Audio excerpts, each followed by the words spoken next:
Everyone said I was lucky. Lucky that my son still called. Lucky that his wife smiled at me in public. Lucky that I had survived long enough to see him settled. That word lucky was the first lie I learned to live with. I raised my son alone, and people love to turn that kind of life into a neat little success story. They talk about strength like it's something you can frame and hang on a wall. What they don't see is the quiet erosion underneath it. The years when you stop expecting softness. The way your body learns to keep going even when it shouldn't. I didn't feel heroic. I felt responsible. And responsibility doesn't ask how you're doing. It just shows up every morning and waits. My name is Margaret. For most of my adult life, everything I did revolved around one boy, Daniel. His father left when Daniel was 5. No shouting, no slammed doors. Just a note on the counter and a silence that settled in like dust. From that point on, it was me and my son against the world. I worked nights, then mornings. I learned how to stretch groceries, how to smile through meetings after 4 hours of sleep, how to pretend exhaustion was a personality trait. Daniel grew up polite, driven, a little emotionally guarded. I told myself that meant I had done something right. When Daniel married Melissa, people congratulated me like I'd crossed some finish line. She was everything a daughter-in-law is supposed to be: warm, organized, presentable. At church, she linked her arm through mine and called me Mom, just loud enough for others to hear. At family gatherings, she corrected people gently when they forgot my preferences. Friends leaned in and whispered, "She takes such good care of you." I smiled and nodded because correcting them felt unnecessary.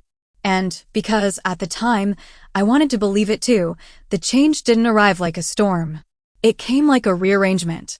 My room was still there, but the door no longer fully closed because boxes were stacked behind it. My medications were moved to a cabinet I couldn't easily reach, just to keep the counter clean.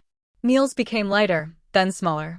When I asked about missing items, Melissa would smile and say, "Oh, I didn't think you needed that anymore," or "Daniel mentioned you were trying to cut back." Daniel was rarely around when these conversations happened. When I brought things up later, he waved them off. "She's just trying to help, Mom. You know she means well."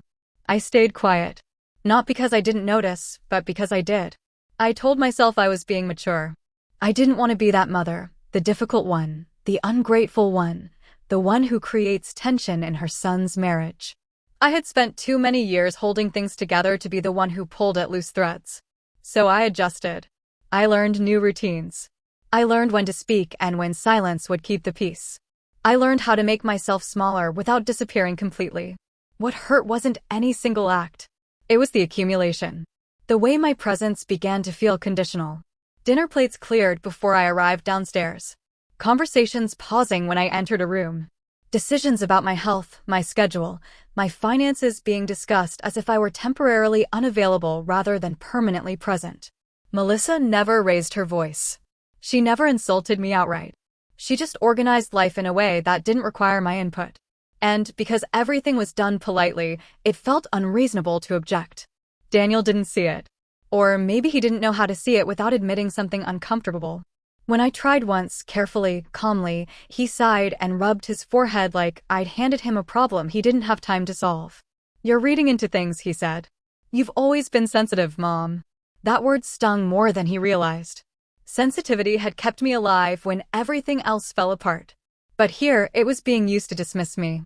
Even the children began to mirror what they saw. Small things at first. Correcting me sharply. Laughing when I made a mistake. One afternoon, my grandson told me, "That's not how we do it here," in a tone far older than his years. Melissa smiled like it was progress. Daniel was scrolling on his phone. That was when I started paying closer attention. Not emotionally, strategically. I noticed patterns. I noticed how Melissa spoke about me when she assumed I couldn't hear. I noticed how information reached me only after decisions were made. I noticed how my name stopped appearing on appointment cards, how paperwork was already handled, how I was asked to sign things after they'd been explained instead of before. Nothing alarming on its own. Enough, collectively, to matter. The moment that truly shifted something came from outside the house. A neighbor, Karen, someone I barely knew beyond polite hellos, stopped me by the mailbox one afternoon. We talked about the weather, about nothing. Then she laughed and said, "You always look like you're waiting for permission." She said it lightly, like an observation without weight. but it landed hard. I smiled, said goodbye, and walked back inside with that sentence echoing in my chest. That night, I sat alone and understood something I hadn't allowed myself to name before. My silence hadn't been protecting the family. It had been protecting the pattern. I had mistaken endurance for wisdom, adjustment for grace. And in doing so, I had made it easier for everyone else to forget that I was still a person with agency. I didn't decide anything dramatic. I didn't plan a confrontation. I simply chose to stop explaining myself. I started listening more than I spoke. I kept track of small things, timelines, conversations, changes. I made sure I knew where my important papers were. I paid attention to who spoke for me and when. There was a strange calm in that awareness. Painful, yes, but clarifying. If any part of this feels familiar, stay with this story. Sometimes the most important shifts happen quietly, before anyone else realizes the ground has moved. That night, as I turned off the light, I knew one thing for certain. Survival doesn't always look like fighting. Sometimes it looks like seeing the situation exactly as it is and asking yourself how long you're willing to live inside it. I didn't change overnight. People like to imagine awakening as something loud, something cinematic. For me, it was quieter than that. It was the sound of routines shifting just a fraction out of alignment, like a clock running a minute too fast. You don't notice it at first. You just feel slightly off. And somewhere in that off-balance feeling, something in me didn't fully agree anymore, even if I couldn't yet name why. After Karen's question, I started noticing how often I was expected to adjust without being asked. Not told exactly. Just assumed. Melissa had a way of doing that. She never raised her voice. She didn't need to. She spoke in suggestions that landed like decisions. It might be better if you eat earlier. The kids get distracted when there's too much talking during homework. Daniel's been under a lot of stress lately. He needs things calm. Calm in that house meant quiet. And quiet usually meant me. I'd always prided myself on being easygoing. That's what Daniel used to say about me when he was growing up. Mom doesn't make a fuss. Back then, it meant strength. Somewhere along the line, it became permission. Meals started happening without me if I was late by even a few minutes. My plate would be covered, set aside, already cooling by the time I sat down. If I mentioned it, Melissa would smile and say, "Oh, we already handled it for you. I didn't want you to worry about timing." The way she said it made me feel briefly foolish, like a child who'd forgotten the rules of the house. It sounded considerate. It felt like being managed. Daniel was usually on his phone, half listening, nodding at emails. Conference calls bleeding into family time. When I tried to explain, he'd sigh, rub his temple, and say, "Mom, you're reading too much into it." That phrase became his go-to, like duct tape slapped over a crack. The kids followed whatever tone the room set. Emma stopped asking me for help with her science projects. Jake rolled his eyes when I reminded him to say thank you. Once, when I corrected his grammar gently, the way I always had, he said, "That's not how we do it here," and glanced at Melissa for approval. She didn't say a word. She didn't have to. Her silence did the nodding for her. I began to realize how control doesn't always look like cruelty. Sometimes it looks like efficiency. Like someone deciding what's best and never checking if it still works for everyone involved. The guest room I'd once been told was always yours, slowly filled with storage boxes. Holiday decorations. Old paperwork. Exercise equipment no one used. I didn't complain. I moved my suitcase to the closet. Later, to the garage. Each shift came with an explanation that sounded reasonable on the surface. Space issues. Convenience. Temporary solutions that somehow became permanent. The medicine cabinet changed next. My prescriptions were moved to keep things organized. When I went looking for them, Melissa handed them to me already portioned out, smiling like a nurse who'd memorized her chart. "I've already taken care of it," she said lightly. "It's easier this way." I nodded, even as a small, unwelcome thought crossed my mind. Since when did I need taking care of? I told myself she was helping. I told myself not to be dramatic. I told myself all the things women my age have been telling ourselves for decades. That love means flexibility. That peace is worth small sacrifices. That being needed is the same as being valued. But something kept gnawing at me. Not fear. Awareness. I started paying attention the way you do when you realize you've been walking on uneven ground. Conversations that stopped when I entered a room. Financial mail that no longer had my name on it. Appointments rescheduled without asking me first. None of it illegal. None of it loud. All of it intentional. One afternoon, I overheard Melissa on the phone in the kitchen. She was laughing, light and airy, the way she always sounded to outsiders. "Oh, she's fine," she said. "Honestly, she doesn't need much. She's just grateful to be here." That word again. Grateful. It landed heavy in my chest. I'd raised my son on my own after his father passed. Worked 2 jobs. Missed dinners. Missed sleep. Missed chances to complain. I wasn't ungrateful. I was tired. And tired people are easy to manage if you convince them they're a burden. I didn't confront her. Not then. I didn't call Daniel into the room and demand explanations. That wasn't my style, and honestly, it wouldn't have worked. I'd already seen how quickly my concerns were framed as sensitivity, as age, as inconvenience. Instead, I went quiet in a different way. Not shrinking. Observing. I stopped offering to babysit unless asked. I started keeping copies of my documents. I noted dates, comments, little inconsistencies that didn't line up with the image Melissa presented to the world. She loved being seen as the perfect daughter-in-law. Volunteering at school events. Posting smiling family photos. Tagging me in captions about family first. Public respect. Private control. The contrast was sharp once I let myself see it. Daniel remained distant, emotionally checked out, convinced everything was under control because nothing was on fire. He trusted the system because the system worked for him. I realized then that waiting for him to notice was pointless. Silence hadn't protected the family. It had protected the pattern. And patterns don't break on their own. They need space to reveal themselves.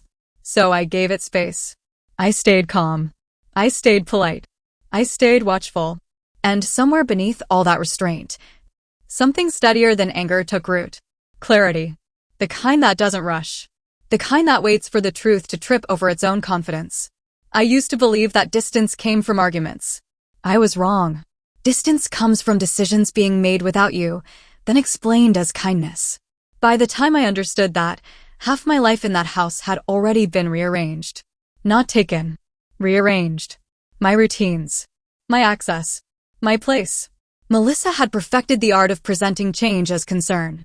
She'd lower her voice when speaking to me, tilt her head just enough to look patient, and say things like, "We just want what's easiest for you."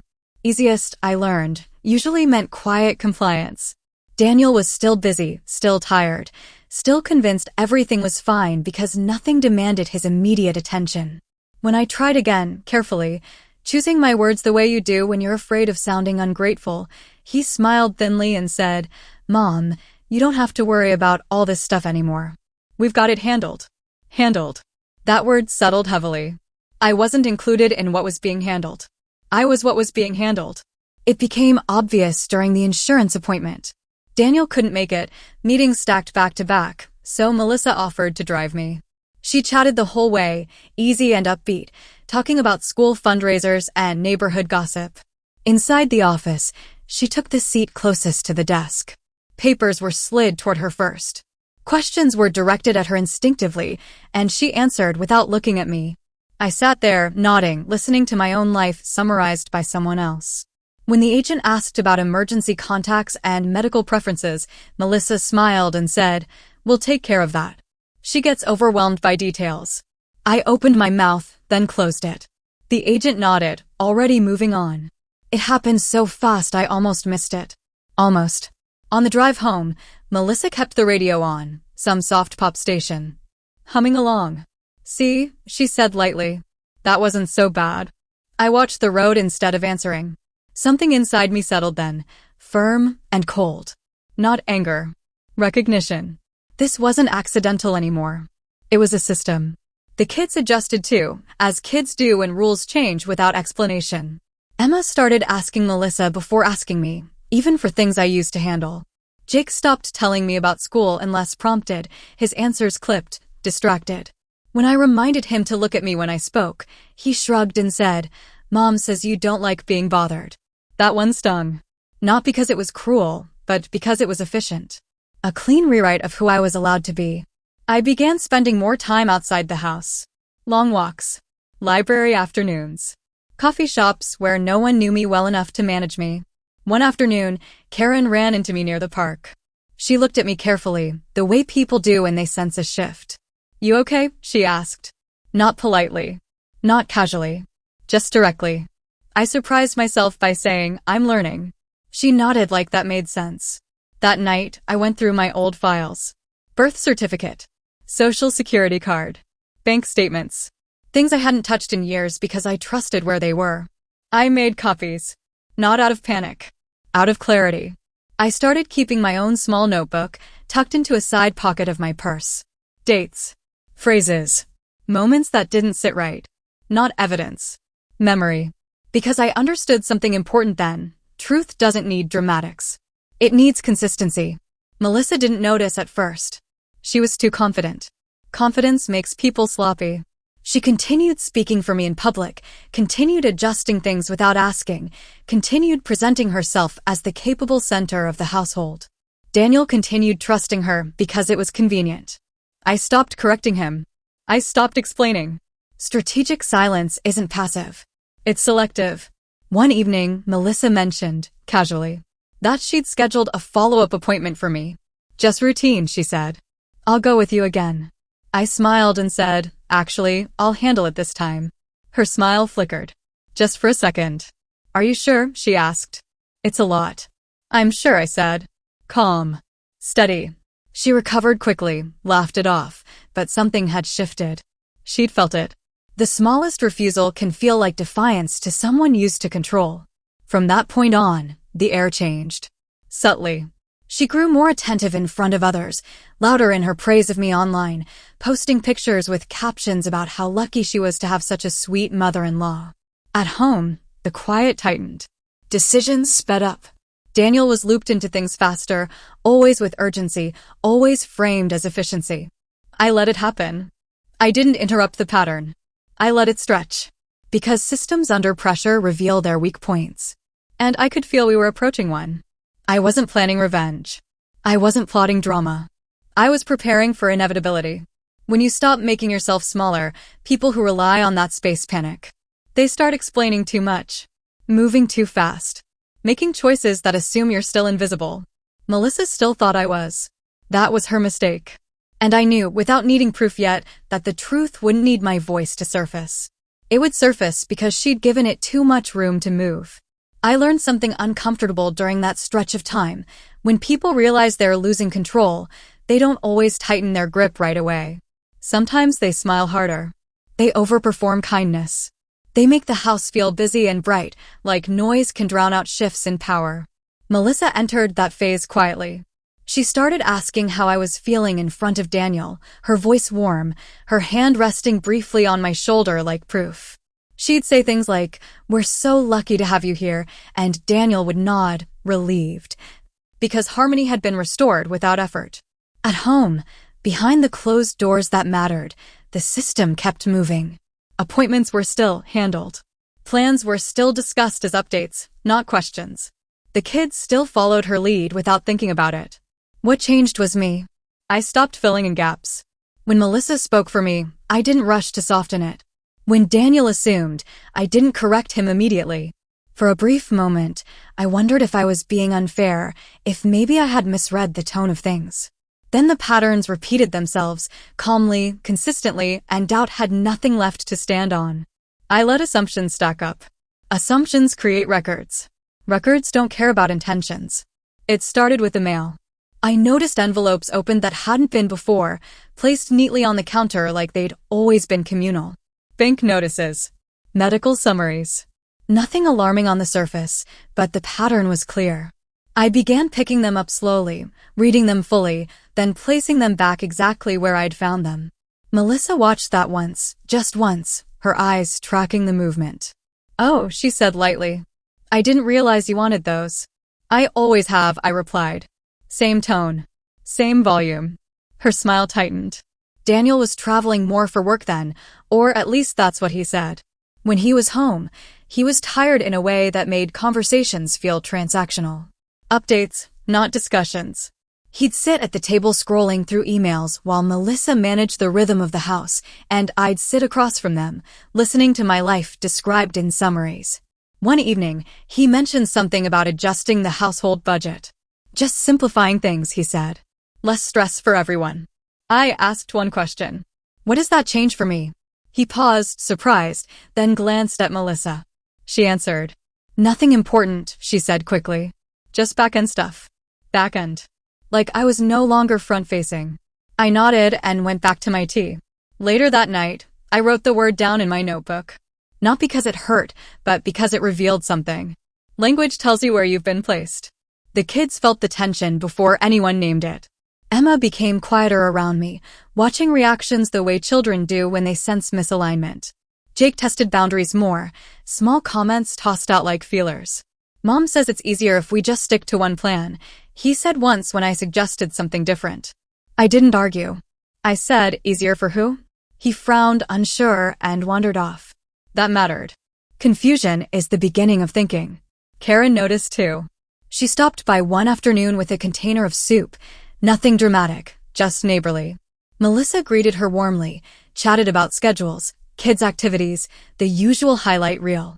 When she stepped away to take a call, Karen leaned closer and said quietly, "You seem different. Not weaker. Quieter." I smiled. "I'm listening," I said. She nodded, satisfied. That night, Melissa made a mistake. A small one, but clean. She forwarded an email meant for Daniel to me by accident. Or carelessness. Either way, it landed. It was about paperwork, phrased efficiently, outlining next steps and timelines. My name appeared several times, always as a subject, never as a sender. Decisions had been confirmed. Appointments scheduled. Permissions implied. I read it twice, then once more. I felt the smallest tightening in my chest, not fear, just recognition, and then it passed. I didn't reply. I didn't confront. I printed it and placed it in my folder. Strategic silence isn't empty. It's curated. Over the next few weeks, Melissa grew sharper in private, more polished in public. She corrected me gently in front of others, laughed it off, framed it as help. Daniel trusted the presentation because it spared him discomfort. I trusted the pattern because it was revealing itself. The pressure point arrived on an ordinary Tuesday. Another appointment. Another, "I'll come with you." This time, Daniel insisted. "Just to keep things smooth," he said. We sat in the office together, and for the first time, the professional addressed me directly. Simple questions. Clear answers. Melissa tried to interject once, twice, then stopped when the doctor looked at me instead. The shift was subtle but unmistakable. On the drive home, the car was quiet. Melissa stared out the window. Daniel cleared his throat. "Everything okay?" he asked. "Everything's accurate," I said. That was the truth. Accuracy is dangerous to people who rely on control. That night, Melissa stayed up late, moving around the house, reorganizing things that didn't need it. I listened from my room, calm, steady. Systems crack when they're rushed. I wasn't waiting for an apology. I wasn't waiting for recognition. I was waiting for inevitability. When truth has enough space, it doesn't need to be pushed. It walks in on its own. And I knew we were close, not because things were loud, but because they were suddenly very careful. The house did not collapse when the truth arrived. It didn't shake or shout or demand witnesses. It adjusted. That was the most unsettling part, how ordinary it all looked from the outside. One letter came first, addressed to me in a tone so neutral it almost felt polite. The insurance provider explained a discrepancy, a routine review, nothing dramatic. They asked for confirmation of consent that didn't match their records. I read it once, then again, slower this time, the way you read something that quietly confirms what your body already knows. I placed it on the table and sat there longer than necessary, my hands resting flat, thinking about how many years I had signed forms without asking questions, trusting systems because I had trusted people. I had raised a son that way once, quietly, without witnesses. I hadn't expected to need that same endurance again. That letter was followed by another, then a call. Each interaction was professional, almost gentle. No one implied wrongdoing. No one raised an eyebrow. They simply asked me to confirm what belonged to me, my decisions, my consent, my voice. It struck me how quickly things change when questions are addressed to the right person. I began answering carefully, clearly, without emotion. I didn't embellish. I didn't accuse. Accuracy did the heavy lifting. Melissa noticed the envelope later that evening on my nightstand. She didn't touch it. She didn't comment. She paused, just a fraction too long, and moved on. People do that when they sense something has shifted but can't yet name it. Her kindness didn't disappear, it sharpened. Compliments arrived at strategic moments. Offers of help were phrased as concern. It was all very polished, very careful. Control doesn't vanish overnight. It tests the edges first. Daniel came home early the following Friday, earlier than he usually did, his jacket still on, keys placed carefully by the door. His face held that tight expression men get when certainty starts thinning. He asked if we could talk. Not urgently. Not angrily. Carefully. We sat at the same table where my life had been summarized for months, but this time his phone stayed face down. He had printed pages in front of him. He asked Melissa a question, then another. The tone was neutral, but the order mattered. She answered smoothly at first, efficient and calm. Then the questions narrowed. Dates. Signatures. Assumptions. Her answers didn't crumble, they dulled. I didn't interrupt. I didn't clarify. I sipped my tea and waited. The room did the rest. There is a moment when people realize they've been speaking for someone who is now fully present. It's not dramatic. It's uncomfortable. Melissa shifted in her chair. Daniel rubbed his thumb along the edge of the paper over and over, like he was trying to erase something without leaving a mark. No one raised their voice. The conversation ended the way it began, quietly, but nothing returned to its previous place afterward. Over the next weeks, things corrected themselves without announcements. The doctor's office followed up directly with me to confirm consent changes, copying Daniel as a formality. The bank requested in-person signatures instead of digital approvals to keep records clean. Melissa's name appeared less and less, not removed, just repositioned. These weren't accusations. They were adjustments. Systems don't accuse. They realign. Daniel noticed before he understood. One night, after the kids had gone to bed, he stood in the kitchen longer than usual, staring at nothing in particular. The overhead light buzzed softly, the kind of sound you only notice when the house is finally still. Why didn't you say anything? He asked finally, his voice low, almost careful. I answered honestly, without rehearsing it. I did. Just not loudly. He nodded, once, like someone absorbing a weight they hadn't trained for. Realization doesn't rush. It sits. The children adapted in ways no one coached them to. Emma came into my room one afternoon holding a permission slip, her pencil tucked behind her ear. Can you sign this? She asked, already placing it on my desk. Her eyes didn't search the hallway. She didn't wait for approval from anyone else. Jake followed a few days later, hovering by the stove while I made tea. Can you show me how you used to do it? He said, casual, as if it had always been this way. His voice wasn't defiant. It was curious. No one announced the change, but respect has a way of reorganizing a room once it's allowed back in. Melissa became polite in a way that required effort. Precise. Distant. She no longer performed kindness. She practiced distance. That was enough. I didn't need apologies or explanations. I needed autonomy, and it returned quietly, the way dignity does when it's no longer negotiated. A month later, I chose to move into a smaller place nearby. Not out of anger. Out of clarity. I wanted mornings that belonged to me and evenings that didn't require vigilance. Daniel helped with the boxes. He worked slowly, like he was afraid of rushing past something important again. He labeled things carefully, asked questions he should have asked years ago. Melissa stood in the doorway, composed, offering the right words at the right moments. I thanked her and I meant it because the truth had already done its work. On my first night alone, the silence felt different. Not empty. Earned. The apartment smelled faintly of fresh paint and clean linen. I unpacked only what I needed. A kettle. A photograph. A book I'd been meaning to reread. I slept deeply, the kind of sleep that comes when you're no longer bracing yourself. If this story felt familiar, if it reminded you of someone who learned too late that quiet doesn't mean weak, then staying with stories like this matters. They only travel when people recognize them. I didn't leave to punish anyone.